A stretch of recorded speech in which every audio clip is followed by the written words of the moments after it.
আপনাদের সাথে আর কথা বলার মতো ইচ্ছে নাই ভাই, আমি আর যাই ভাই।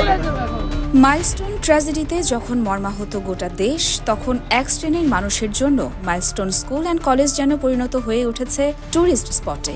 গত 21শে জুলাই দুপুরে উত্তরা দিয়াবাড়ির মাইলস্টোন স্কুল অ্যান্ড কলেজে প্রশিক্ষণরত একটি F-7 যুদ্ধ বিমান স্কুল শাখার হায়দার আলী একাডেমিক ভবনে বিধ্বস্ত হয়, যাতে প্রাণ হারায় কোমলমতি শিশুরা। একদিকে যখন নারীছেড়া ধনকে হারিয়ে পরিবারের সদস্যদের মধ্যে কান্নার হাহাকার, অন্যদিকে ঘটনাস্থলের ছবি ও ভিডিও ধারণ করতে ব্যস্ত উৎসুক জনতা।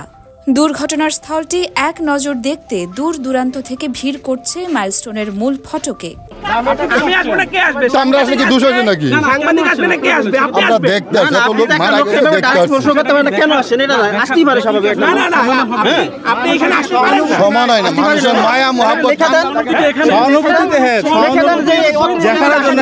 আমি দিনাজপুর থেকে আসছি। এখানে যে মানুষগুলো আসছে এটা শুধু এক নজর দেখবে চলে যাবে, কিন্তু আমরা তো এই স্থানটা আমরা দেখতে আসছি। 1 ঘন্টা আগে আসছি, বাইক নিয়ে আসছি সেই রংপুর থেকে আসছি। আসার পরে ওখানে জিজ্ঞেস করলাম, লোক দিচ্ছে, পুলিশ এখান থেকে বললো, যেহেতু বললো যে যাইতে দেবে ভিতরে, চলে যেতাম।